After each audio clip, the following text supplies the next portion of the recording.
Deep within every computer, smartphone, and smart device lies an invisible engine, the microprocessor. This tiny silicon chip, the brain of our digital world, has a history woven not just with technological breakthroughs, but with a relentless, often brutal, rivalry. For over 5 decades, two titans have battled for supremacy in this high-stakes arena, Intel and AMD. Their story isn't just about faster chips, it's a saga of ambition, innovation, and strategic gambles, a Cold War played out in silicon that profoundly shaped the very fabric of modern technology. This is the tale of their enduring Silicon War. Intel, founded in 1968 by Robert Noyce and Gordon Moore, quickly established itself as a pioneer. Their early innovations, like the 4004 in 1971, the first commercially available single-chip microprocessor, and later the groundbreaking 8086, cemented their position at the forefront. Intel became synonymous with computing power, providing the brains for IBM's revolutionary personal computer. This early dominance wasn't just about market share, it was about defining the very architecture of personal computing, laying the foundation for what would become the x86 standard. For years, Intel held an almost unchallenged grip on the burgeoning PC market. Advanced Micro Devices, or AMD, also emerged from the vibrant Silicon Valley in 1969, just a year after Intel. Founded by Jerry Sanders and a team of defectors from Fairchild Semiconductor, AMD started as a second-source manufacturer.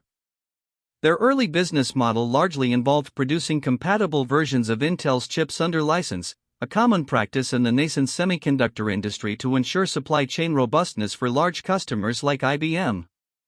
This arrangement, born out of necessity, ironically set the stage for their future conflict. AMD learned Intel's designs intimately, but always played second fiddle, yearning for its own technological identity and market recognition. The launch of the IBM PC in 1981 was a watershed moment, not just for personal computing, but for the Intel-AMD dynamic. IBM, fearing a single point of failure in their supply chain, mandated that key components, including Intel's 8088 CPU, have a second supplier. This crucial decision opened the door wide for AMD. Through a licensing agreement with Intel, AMD became the authorized second source for IBM PC processors. This period marked a precarious interdependence. AMD's survival hinged on replicating Intel's designs, while Intel benefited from increased market adoption due to IBM's massive influence. But this uneasy alliance wouldn't last forever. As the PC market exploded, Intel grew increasingly uncomfortable with AMD's reliance on their designs. In the mid-1980s, Intel abruptly withdrew AMD's license for their 386 processor, seeking full market control. This sparked a protracted and bitter legal battle that lasted years. While the courts eventually sided with AMD, granting them the right to produce their own x86-compatible chips, the damage was done. AMD was forced to innovate, developing its own clean room designs. The gloves were off, the era of second sourcing was over, replaced by direct, head-to-head competition for the same market, setting the stage for decades of intense rivalry. For much of the 1990s, Intel's Pentium series dominated, but AMD was quietly building its arsenal.